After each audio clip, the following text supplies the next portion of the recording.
एक उदाहरण देईल, सचिन तेंडुलकरचं आत्मचरित्र आहे. ओके. सचिन तेंडुलकरचं मी एकदा एक मोठी टुर्नामेंटच्या शेवटी, मी जेव्हा कॉलेज स्टुडंट होतो, ओके. त्याला काहीतरी मॅन ऑफ द सिरीज मिळालं होतं आणि प्रचंड गर्दी स्टेडियम, आणि सचिन तेंडुलकर बोलतो म्हणजे the entire country is watching, millions of people.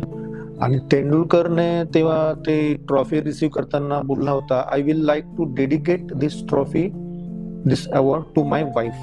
क्या बात आहे. मला तेव्हा आवडलं नव्हतं, फ्रँकली स्पीकिंग. मला असं वाटलं, अरे आपण एवढे फॉलोअर्स, एवढे फॅन्स, एवढे टीममेट्स, की हा माणूस फक्त स्वतःच्या घरातच क्रेडिट देतोय.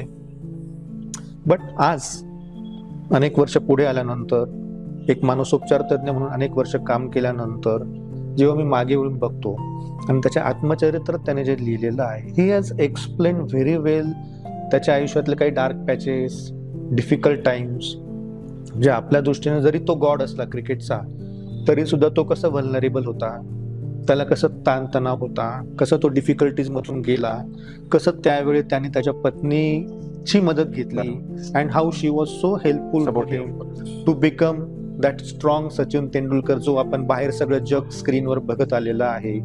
सो आय थिंक त्याने खूप छान प्रकारे हे पुरुष जो खूप मोठा असू शकतो, खूप यशस्वी असू शकतो आणि महान पण असू शकतो, पण तरी तो व्हलनरेबल होऊ शकतो, तरी तो मदत मागू शकतो, आणि तरी त्याला त्याच्या घरातली स्त्री मदत करू शकते. हे छान चित्र जे आपण रोल मॉडेल्स म्हणतो, Sachin Tendulkar has always been a role model in different veg.